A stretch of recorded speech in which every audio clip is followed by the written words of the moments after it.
Hello everyone, welcome to my channel Testing Tricks. So today I'm going to discuss about test summary report in software testing. Okay, so first question will be, what is test summary report? So the test summary report is a detailed report by which you can measure the quality of your software application. Okay, so the next question will be, when to create test summary report? So you can create test summary report at the end of your test cycle. Okay,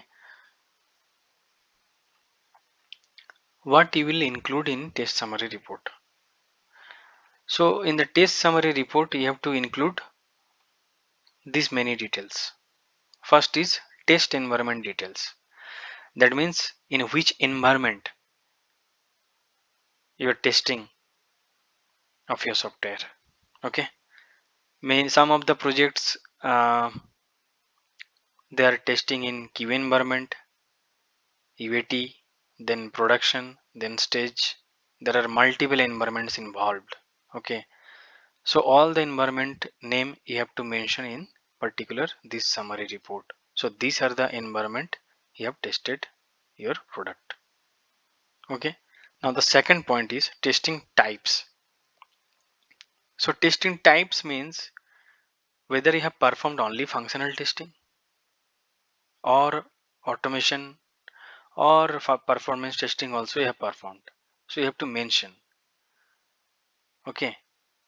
So if you are using automation, then which tool you have used, whether you have used Selenium or Cypress or you have used some Python library. So you have to mention everything, or what are the sanity and regression suite you have used, how many test cases was there on that sanity suite and regression suite, that one also you have to mention.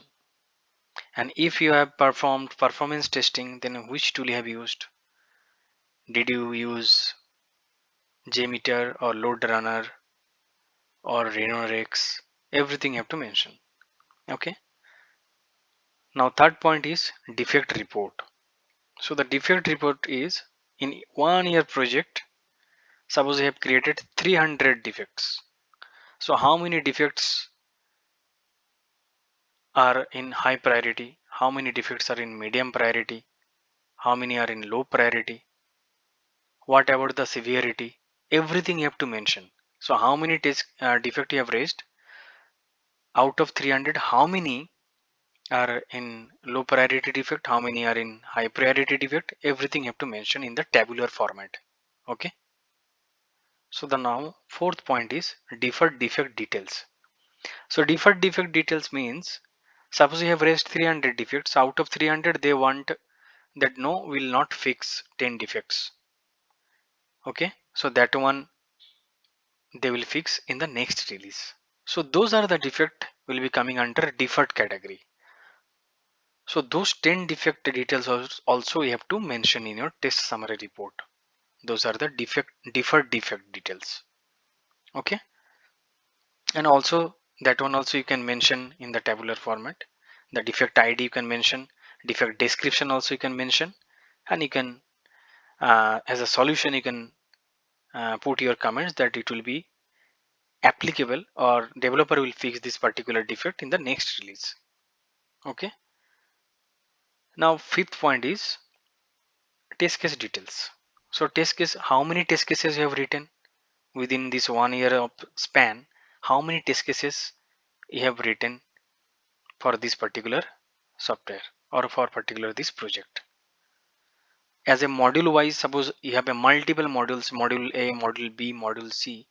So for module A, how many test cases you have written? For module B, how many test cases you have covered? Everything you can mention in this report so that they can easily understand all the test cases we have already covered from each and every modules. Okay, now sixth point is execution details.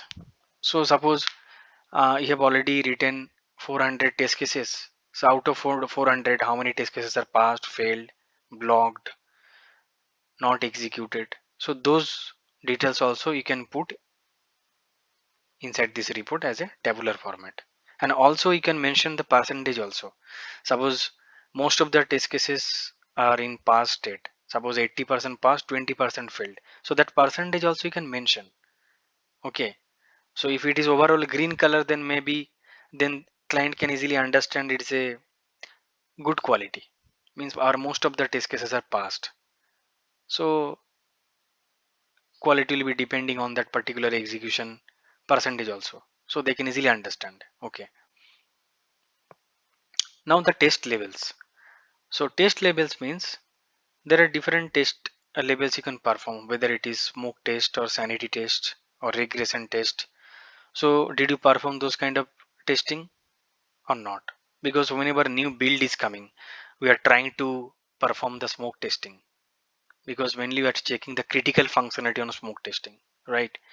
But if developer has fixed something, then you have to perform sanity mainly, whether you have to check that whether it is that particular functionality is working fine or not. Also under sanity testing you can perform end-to-end testing also. Okay, so those testing did you perform? If yes, then you have to mention that particular details in that report. And regression testing, we have to check whether the existing functionality is still working fine or not. For that we are performing regression testing. So if you have performed, then in that case also you have to mention that yes, these are the test levels we have tested. Okay. Now requirement traceability matrix. So this is very important because whenever we are getting any requirements from the client, so in that case what will happen, we have to write the test cases based on the requirement, right?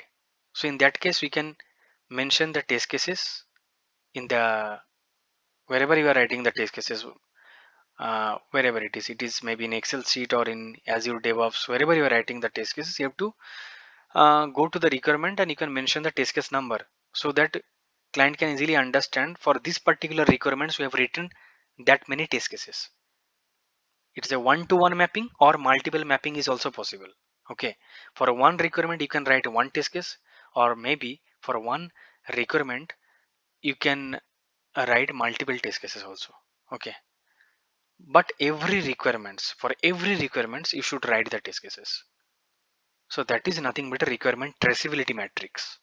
So those one also you should clearly mention in this particular report, that yes, we have already written all the test cases which is covering all of your requirements. Okay, now build details. Why this build is really required to mention in the test summary report? Because at the time of release, developer will mention one final build, so that particular final build will test everything, right? So that build also we need to mention on this is the last build, and this particular build we have performed all the testing activities. So that's why build number also very much important to mention in your report. Okay, and 10th point is major defect details. So major defect details means, suppose you have found 5 6 critical defects, okay, that are already resolved, but in the report you can highlight. So those are the critical defects you have found in your lower environment. Lower environment is nothing but a QA environment. Okay, so it's better to keep track all of those in your this particular report, so that they can also understand these are the critical defects we got in your QA environment. Okay, but those are resolved by the development team, but you have to highlight so that they can also aware of those defects. So high levelly, those are the points you have to mention in your test summary report. And after that, you can, at the time of release or before your release, you have to send this report to the client, so that they can also get some confidence by checking this report. Okay, because this is the measurement of the quality of your software application. I hope it is now clear for everyone. Thank you.